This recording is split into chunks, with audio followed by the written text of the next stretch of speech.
Hello students, मैं Sushma Lot, assistant professor geography, Maharana Pratap government college Chittorgarh.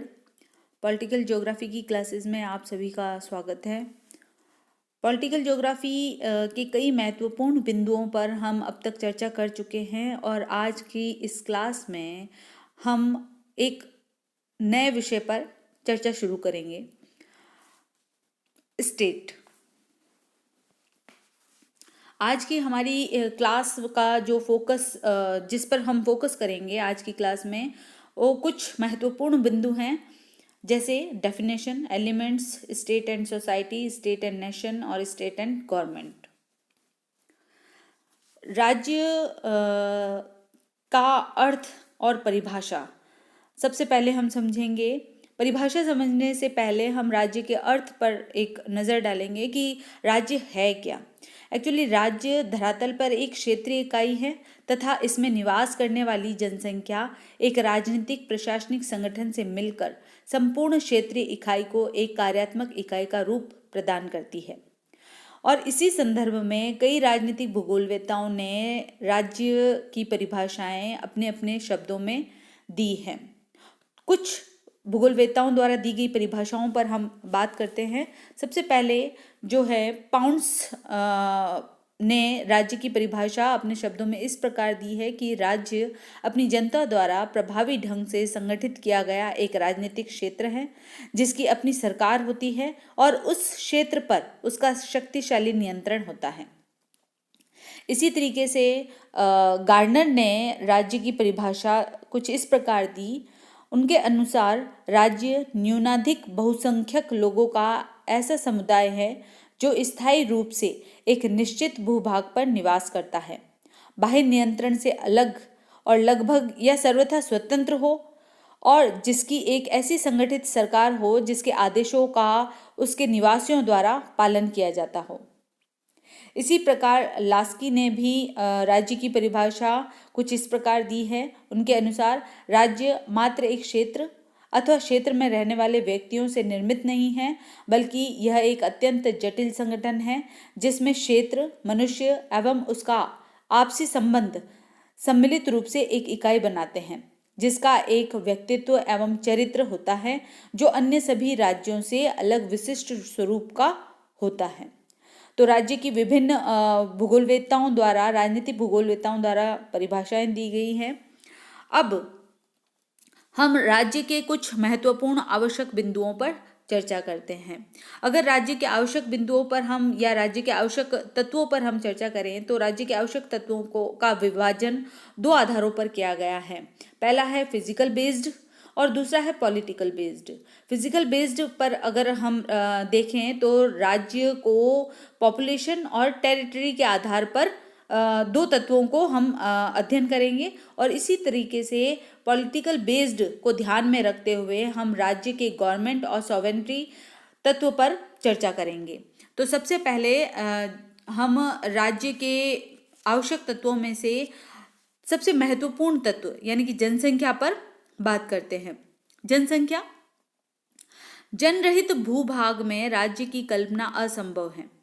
एक राज्य की जितनी जनसंख्या आदर्श जनसंख्या कहलाएगी, यह एक प्राचीन धारणा थी जब छोटे छोटे नगर राज्य ही सर्वव्यापी थे और इस परिवेश में कल्पना भी सीमित हो सकती थी।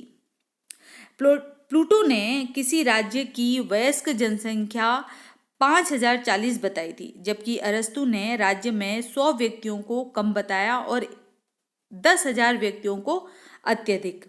रूसो भी छोटे गणराज्यों का समर्थक था और उसने 10,000 व्यक्ति एक राज्य के लिए उपयुक्त माने थे। यह कल्पना लघु राज्यों या नगर राज्यों के काल की है। तब न तो इतने विशाल उद्योग व उद्यम ही थे और न विश्व आज की भांति इतना समीप ही आ सका था।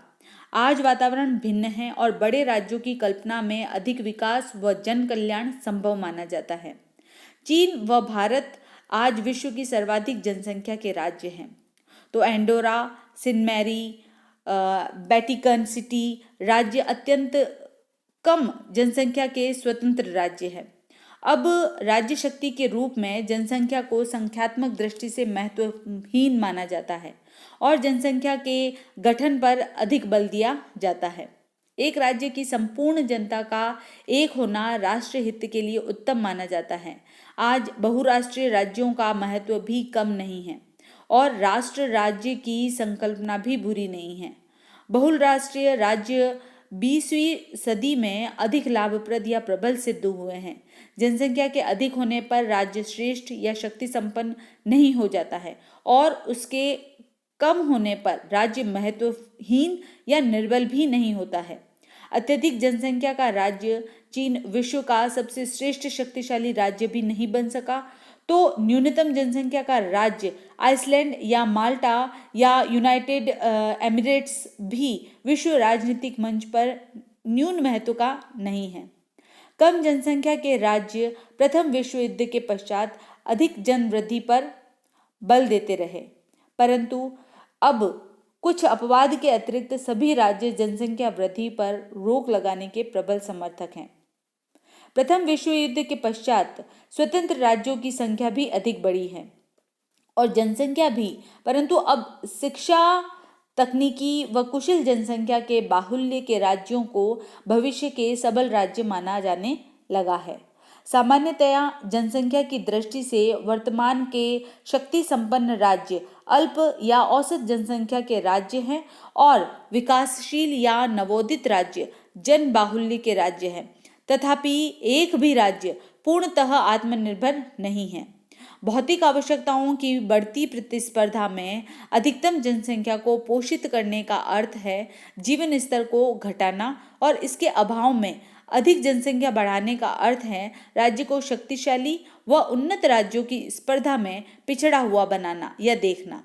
फिर भी स्वरूप इतना बदल चुका है कि अब एक बड़े राज्य में 1 करोड़ या अधिक जनसंख्या का नगर देखा जा सकता है, जबकि इतनी अधिक जनसंख्या राज्य के संसाधन, उद्यम या कृषि क्षमता से आंकी जा सकती है, अनुमान से नहीं। अब है राज्य का दूसरा महत्वपूर्ण तत्व टेरिटरी या भूभाग। भूभाग ने केवल आवास, कृषि व जीवन की प्राथमिक सुविधाएं ही प्रदान नहीं की, वरन उसने सदा से ही ऐसी विद्यमता भी प्रदान की है जिसमें भिन्न जलवायु क्षेत्रों के जन समुदायों को भिन्न काल में स्थायी या अस्थायी राजनीतिक इकाई के रूप में संगठित होने के अवसर मिले हैं। इसे तत्कालीन मानव समुदाय ने संगठित राजनीतिक इकाई राज्य के रूप में अपना लिया और भूभाग के अभाव में प्रभुत्व संपन्न स्वतंत्र राज्य की कल्पना व्यर्थ प्रतीत होने लगी है। एक युग था जब नगर राज्य आदर्श राज्य माने जाते थे, जिनका क्षेत्रफल अत्यल्प होता था और सभी लोगों को अपनी अपनी राज्य सीमाओं का स्वतः ही ध्यान रहता था। अब नगर राज्य की कल्पना असंभव है। क्षेत्र राज्य को विविध संपदा प्रदान करता है और प्राकृतिक संपदा की विविधता आधुनिक राज्य की प्राथमिक आवश्यकता है। शक्तिशाली राज्य के लिए अतुल्य प्राकृतिक संपदा की आवश्यकता, प्राप्ति एवं विद्यमता वरदान है, परंतु यह सभी विस्तृत राज्य क्षेत्र के अभाव में अविचारणीय है। वर्तमान में लघु क्षेत्रीय शक्ति संपन्न राज्यों की कल्पना हास्यास्पद है। सैन मेरिनो 4वीं सदी से, एंडोरा 1278 से, मोनाको 1861 से और लिechtenstein 1343 से लघु आकारी स्वतंत्र राज्य हैं जो अपने जीवन काल में कभी भी यूरोपीय शक्ति के रूप में नहीं उभरे, वरन शक्तिशाली राज्यों की दया पर ही जीवित रहे। इसके विपरीत सोवियत संघ, संयुक्त राज्य अमेरिका, कनाडा, ब्राजील, ऑस्ट्रेलिया आदि विशाल आकारी राज्य हैं जिनके संपूर्ण क्षेत्र में यातायात व परिवहन की सुविधाओं का समान विकास अभी भी असंभव है, परंतु भू संरचना की विविधता से इनकी शक्ति संपन्नता तकनीकी के चरम विकास से 20वीं सदी में प्रबलतम रूप से उभरकर सामने आई है या सामने अभी भी आ रही है। आकार इसके लिए वरदान है। इस युग के प्रारंभ व नगर राज्य युग की समाप्ति के मध्य भी विशाल आकारी राज्य अधिक प्रबल रहे हैं और क्षेत्र सदा राज्य प्रतिष्ठा ही बना रहा। नेपोलियन ने अपने साम्राज्य में दूर दूर तक सड़कों का निर्माण कर क्षेत्र नियंत्रण की दृष्टि से क्षेत्र महत्ता को स्पष्ट किया था, क्योंकि केंद्र से संपूर्ण क्षेत्र का संपर्क आवश्यक माना गया।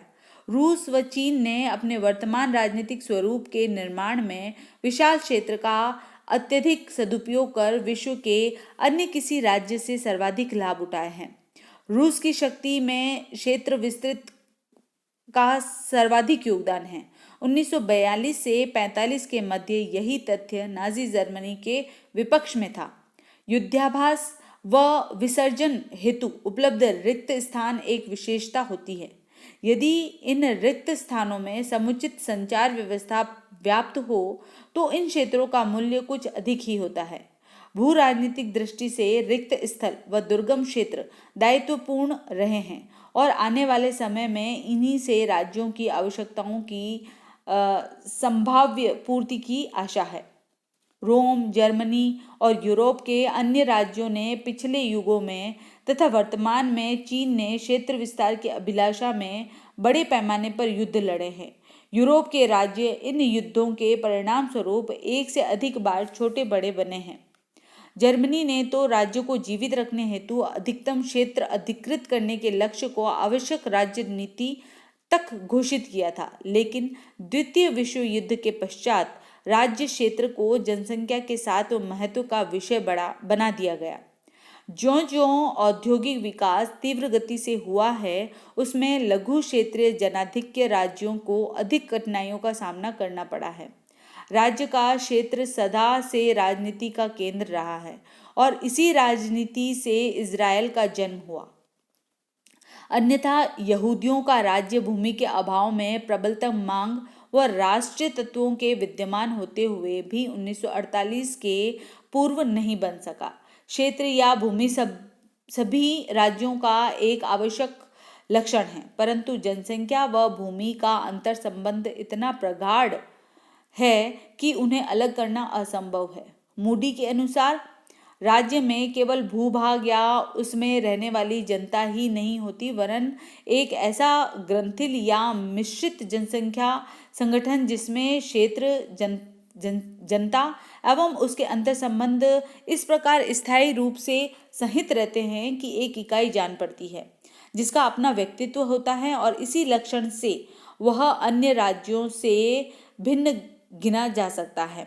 सामरिक या कूटनीतिक महत्व की वृद्धि के साथ राज्य के वे क्षेत्र जो राज्य के लिए कभी बोझ, दुविधाजनक या दुर्गम थे, अब अधिक महत्व के बन गए हैं। समुद्र व हिमाच्छादित क्षेत्रों के नीचे छिपे संसाधनों के मिलने के पश्चात ऐसे क्षेत्रों का महत्व और भी अधिक बढ़ गया है। ये भावी संभावनाओं के क्षेत्र कहलाते हैं। क्षेत्रीय विशेषताएं राज्य इकाई और उसके अंतरराष्ट्रीय संबंधों पर गहन प्रभाव डालती है। राज्य अस्तित्व का लक्षण धरातलीय लक्षणों पर निर्भर करता है।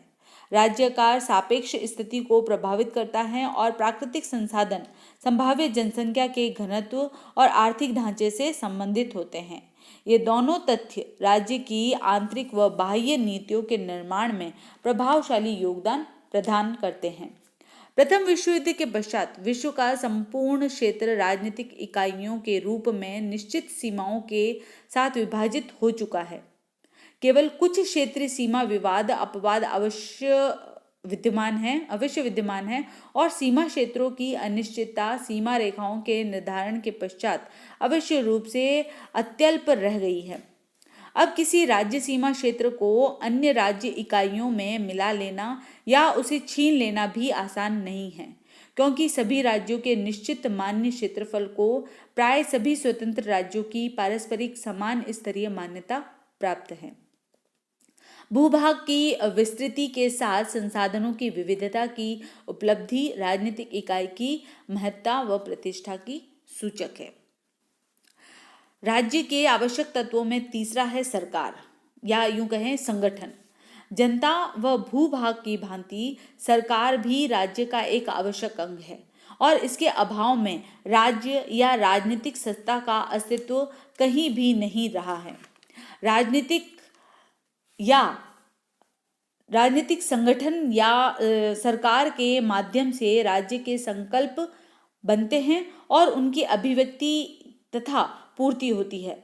सरकार राज्य शक्ति के निर्णायक तत्व होती है और संगठन का सबसे बड़ा कार्य भी शक्ति निर्माण ही है। राज्य को बनाए रखने हेतु शासक व प्रजा को आवश्यक माना गया है। राज्य में जनता की ओर से जनहितार्थ निर्णय लेने आवश्यक होते हैं और निर्णय लेने हेतु सरकार आवश्यक होती है। प्रत्येक राज्य में नीति निर्धारण व निर्णय का कार्य एक समूह द्वारा राज्य नीति के पालन हेतु किया जाता है, जिसका स्वरूप भिन्न राज्यों में भिन्न होता है। 20वीं सदी की यह सबसे बड़ी देन है कि विश्व में सर्वत्र निर्णायक सत्ता जनता के प्रति आधिकारिक उत्तरदायी होती जा रही है। भारतीय प्राचीन आचरण संहिता से भी राजा को प्रजा का सेवक माना गया है, परंतु शक्ति संपन्नता के आधार पर उसे अपने युग का निर्माता भी कहा गया है। अन्यथा अराजकता का आतंक फैलने की आशंका बनी रहेगी। सरकारी संगठन के अनेक पहलू रहे हैं। प्राचीन काल के राज्यों में आधुनिक राजनीतिक क्षेत्र संगठन के प्रयोग व समायोजन का लंबा काल बना है। सरकार राज्य के आंतरिक व बाह्य संबंधों में जिस प्रभावोत्पादक ढंग से कार्य करती है, उसमें आंतरिक संगठन सरकार नियंत्रण के प्रभाव से संबंधित होता है और राजनीतिक जगत में राज्य के बाह्य संबंध उसके कार्यों का इच्छाओं को लागू करने की प्रामाणिक योग्यता पर निर्भर करते हैं। भारतीय परंपरा अनुसार राज्य की संगठन शक्ति नीति, आर्थिक संसाधन व सैन्य शक्ति पर आधारित रही है। इसे 3 शक्तियों का नाम दिया गया है: मंत्र शक्ति, प्रभु शक्ति और उत्साह शक्ति, जो राज्य संचालन का आधार प्रस्तुत करती है। मंत्र शक्ति को नीति से संबंधित बुद्धिपूर्ण मंत्रणा या बुद्धिपूर्ण नीति निर्देश के रूप में, प्रभु शक्ति को आर्थिक संसाधनों से प्राप्त शक्ति या कोश शक्ति के रूप में तथा उत्साह शक्ति को कार्य करने की राज्य शक्ति या सैन्य शक्ति के रूप में स्पष्ट किया गया है। और राज्य के सुसंचालन में तीनों ही शक्तियों को अंतर्निर्भर बताया गया है। आदर्श संगठन या राज्य में उच्च नीति व सबल अर्थव्यवस्था तथा सैन्य शक्ति आज भी आधार संबंध के रूप में मान्य है, जबकि इन सिद्धांतों का उल्लेख शुक्र व कौटिल्य ने अपने शास्त्रों में किया था। इस संदर्भ में यह उल्लेख अनुचित ही होगा कि भारतीय नीति शास्त्रों में राज्य के दैवी सिद्धांत को स्वीकार नहीं किया गया था, क्योंकि राजा को सदा प्रजा का सेवक माना गया था। यहाँ वंशानुक्रम के अर्थ में कुलीन तंत्र विद्यमान नहीं था और सामंत गणों को राज्य संगठन का एक आवश्यक अंग माना गया था, पश्चिम जगत की भांति सर्वस्व नहीं। राज्य के आंतरिक व बाह्य संबंधों के लिए संपूर्ण उत्तरदायित्व सरकार का होता है और अतः राज्य सरकार के प्रकार का अध्ययन या संचालन के संगठन के स्वतंत्र का अध्ययन राजनीतिक भूगोल में राज्य शक्ति के निर्णायक राज्य के रूप में आवश्यक माना जाता है। किसी भी राज्य के राजनीतिक व भौगोलिक अध्ययन में सरकार के प्रकार के अध्ययन को आवश्यक माना गया है, क्योंकि यह एक राज्य के दूसरे राज्य के साथ के संबंध को अत्यधिक प्रभावित करता है। नीति निर्धारण के विवेकपूर्ण या विवेकहीन निर्णय ही राज्य के विकास या पतन के लिए उत्तरदायी होते हैं। राज्य जीवन के मानदंड सरकार की नीतियों या निर्णयों के माध्यम से ही पूर्ण किए जाते हैं, क्योंकि वर्तमान में राज्य निश्चित मानदंड के आधार पर जीवित रहते हैं। राज्य के तत्वों में जो आखिरी है वो है प्रभुसत्ता। प्रभुसत्ता आधुनिक राज्य का सर्वाधिक महत्वपूर्ण तत्व है, जिसके होने से एक राज्य अन्य राज्यों, समूहों व समुदायों से पृथक राज्य बना रहता है और नहीं होने पर राज्य अस्तित्वहीन बना रहता है। मूडी के अनुसार आधुनिक राज्य प्रभुत्व संपन्न राज्य होता है, अर्थात उसका अपने सीमा क्षेत्र में व जनता पर परम प्रभुत्व होता है और इस दृष्टि से वह किसी अन्य सत्ता के प्रति उत्तरदायी नहीं होता है। अर्थात राज्य राजनीतिक दृष्टि से पूर्णतः स्वतंत्र होता है। राज्य के आंतरिक व बाह्य संबंधों का निर्दिष्ट व नियंत्रित करने का पूर्ण अधिकार राज्य सत्ता के अधीन होता है। इस दृष्टि से आंतरिक रूप से राज्य में कोई विरोधी अथवा समानांतर सत्ता नहीं होनी चाहिए और बाह्य रूप से राज्य विदेशी नियंत्रण, प्रभाव या आदेश से पूर्णतः मुक्त होना चाहिए। विदेशी संबंधों में राज्य संधियों व समझौते स्वेच्छापूर्ण स्वीकार व लागू किया करता है, परंतु इस पर राज्य का प्रभाव राज्य में अंतर्निहित शक्ति पर आधारित होता है। प्रभुसत्ता के अभाव में 15 अगस्त 1947 से पूर्व भारत और पाकिस्तान राज्य नहीं थे, अर्थात विदेशी नीतियों के संबंध में निर्णय लेने या समझौते व संधियां करने में ये ब्रिटिश शक्ति के अधीन थे, स्वतंत्र नहीं थे। प्रथम विश्व युद्ध से पूर्व विश्व के प्रभुत्व संपन्न स्वतंत्र राज्यों की संख्या केवल 51 थी, जो 1950 से 83 और 1995 में इनकी संख्या 195 हो गई। लगभग 40 राज्य अभी भी प्रभुसत्ता प्राप्ति के लिए अथक प्रयत्न कर रहे हैं। प्रभुसत्ता के संबंध में भारतीय आद्य दृष्टिकोण अधिक स्पष्ट व मार्गदर्शक रहा है। शुक्र ने राजा का कर्तव्य बताते हुए लिखा, ब्रह्मा ने राजा को जनता का सेवक बनाकर भेजा है। वह राज्य कर आय का 1/6 भाग अपने पारिश्रमिक के रूप में लेता है। उसकी प्रभुसत्ता जनता की सुरक्षा हेतु है। प्रभुसत्ताधारी के राज्य कार्यों को महाभारत में राजधर्म की संज्ञा प्रदान की गई है।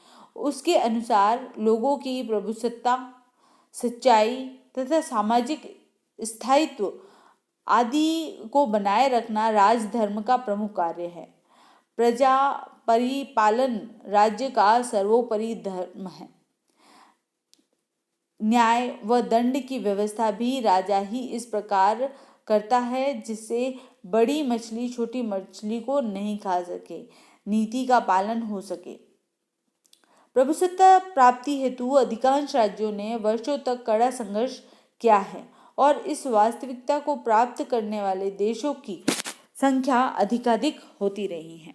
तो आज हमने इस पर्टिकुलर क्लास में राज्य के कई महत्वपूर्ण बिंदुओं और उसके विभिन्न आवश्यक तत्वों पर चर्चा की। नेक्स्ट क्लास में और आगे राजनीति भूगोल के कई महत्वपूर्ण विषयों पर हम चर्चा करेंगे। धन्यवाद।